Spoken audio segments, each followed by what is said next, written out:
नमस्कार, आप सभी का स्वागत है आपके अपने चैनल सनातन भक्ति संस्कृति पर। इस चैनल के माध्यम से हमारा ये उद्देश्य है आप सभी तक श्री रामचरितमानस हिंदी अर्थ सहित पहुंचाना।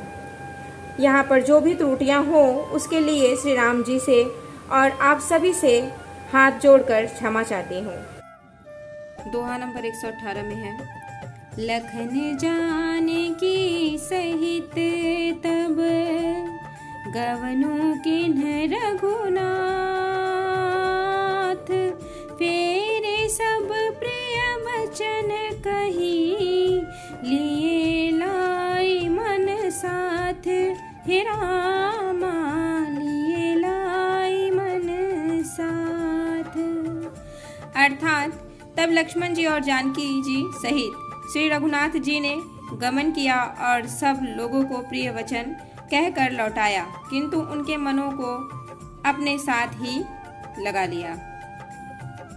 फिरत नारी नर अति पछताही, दयहि दोषु देहि मन माही, सहित विषाद परस पर कहही, विधि कर तब उल्टे सब अहही, निपट निरंकुश निठुर निसंको, जेहि शशि कीन्ह सरोज सकलंको, रुख कल्पतरु सागरो खारा, तेहि पठे बन राजकुमारा, जो पैन्हि दीन बनवासु, किन्ह बादी विधि भोग बिलासु, ऐ बिचरहि मग बिनु पद त्राना, रचे बादी विधि वाहन नाना, एहि मही परहि डासी कुश पाता, सुभग सेज कत सृजत विधाता, तरुबर बास इन्हि विधि दीन्हा, धवल धाम रचि रचि समुकीन्हा। जय श्री राम। अर्थात लौटते हुए वे स्त्री पुरुष बहुत ही पछताते हैं और मन ही मन देव को दोष देते हैं, परस्पर बड़े ही विषाद के साथ कहते हैं कि विधाता के सभी काम उल्टे हैं। वह विधाता बिल्कुल निरंकुश, स्वतंत्र, निर्दय और निडर है, जिसने चंद्रमा को रोगी, घटने बढ़ने वाला और कलंकी बनाया, कल्प वृक्ष को पेड़ और समुद्र को खारा बनाया।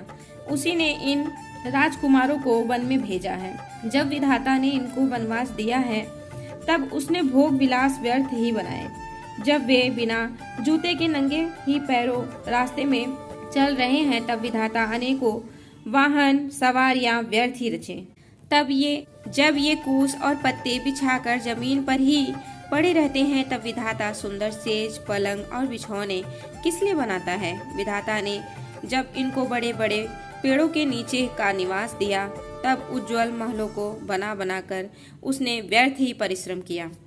फिर यहाँ दोहा नंबर 119 है, जो ऐ मुनि पटधर जटिल, सुंदर सुठी सुकुमार,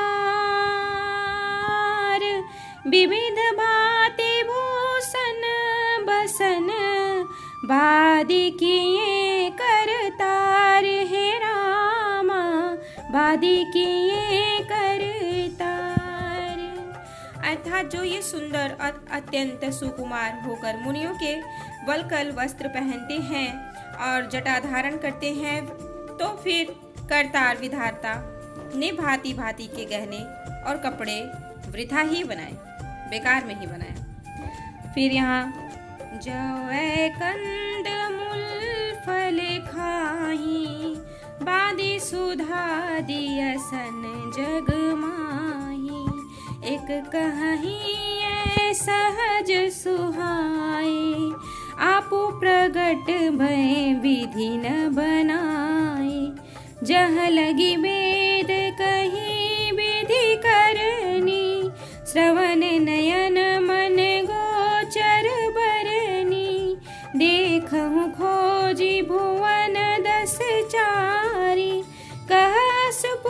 पुरुष कहास नारी, इन्हीं देखी विधि मनु अनुरागा, पटतर जोग बनावे लागा, किन्ह बहुत श्रम एक नाए, तेहि रिसा बन आनी दुराए। एक कहीं हम बहुत न जानही, आप ही परम धन्य करी मानही, ते पुनि पुण्य पुंज हम लेखे, जे देखहि देखी हहि जिन देखे, ते पुनि पुण्य पुंज हम लेखे। जय श्री राम। अर्थात जो ये कंद मूल फल खाते हैं तो जगत में अमृत आदि भोजन व्यर्थ ही है। कोई एक कहते हैं ये स्वभाव से ही सुंदर है, इनका सौंदर्य माधुर्य नित्य और स्वाभाविक है, ये अपने आप प्रकट हुए हैं, ब्रह्मा के बनाए नहीं हैं। हमारे कानों नेत्रों और मन के द्वारा अनुभव में आने वाली विधाता की करनी को जहाँ तक वेदों ने वर्णन करके कहा है, वहाँ तक 14 लोकों में ढूंढ देखो, ऐसे पुरुष और ऐसी स्त्रियां कहाँ हैं? कहीं भी नहीं है। इसी से सिद्ध है कि ये विधाता के 14 लोकों से अलग हैं और अपनी महिमा से ही आप निर्मित हुए हैं। इन्हें देखकर विधाता का मन अनुरक्त मुग्ध हो गया है। तब वह भी इन्हीं की उपमा के योग्य दूसरे स्त्री पुरुष बनाने लगा। उसने बहुत परिश्रम किया, परंतु कोई उसकी अटकल में ही नहीं आए, पूरे नहीं उतरे। इसी ईर्ष्या के मारे उसने इनको जंगल में लाकर छिपा दिया है। कोई एक कहते हैं हम बहुत नहीं जानते हैं, हाँ अपने को परम धन्य अवश्य मानते हैं। जो इनके दर्शन कर रहे हैं और हमारे समझ में वे भी बड़े पुण्यवान हैं, जिन्होंने इनको देखा है, जो देख रहे हैं और जो देखेंगे। दोहा नंबर 120 में है, एहि विधि कही कही बचन प्रिय, लेहि नयन भरि नीर, किमि चलिहि मार्ग अगम, सुठी सुकुमार शरीर, हे रामा सुठी सुकुमार शरीर। अर्थात इस प्रकार प्रिय वचन कह कहकर सब नेत्रों में प्रेमाश्रुओं को जल भर लेते हैं और कहते हैं कि यह अत्यंत सुकुमार शरीर वाले दुर्गम कठिन मार्ग में कैसे चलेंगे।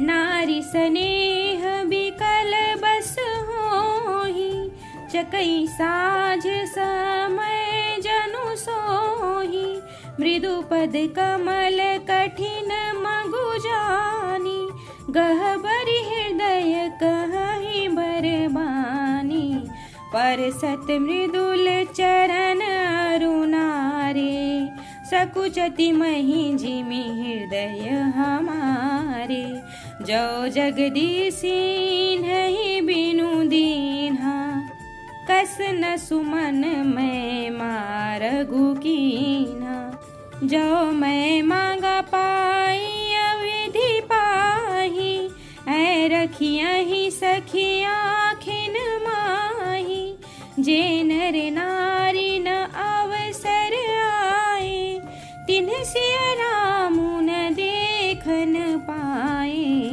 सुनि स्वरूप बूझहि अकुलाई, अब लगी गए कहाँ लगी भाई, समरथ धाई विलो कहीं जाई, प्रमुदित फिरहि जन्म फलु पाई। जय श्री राम।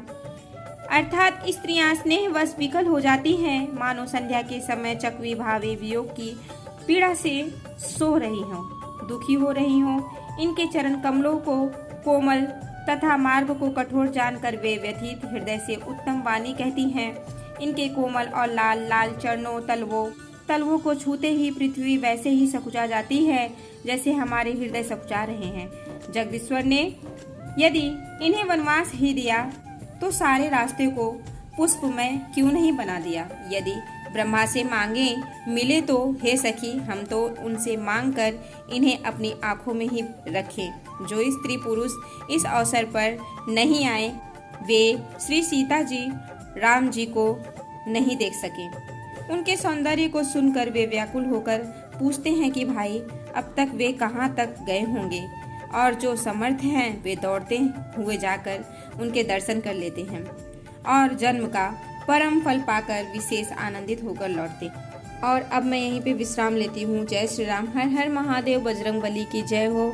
आप सभी पर श्री राम जी की कृपा बनी रहे। धन्यवाद।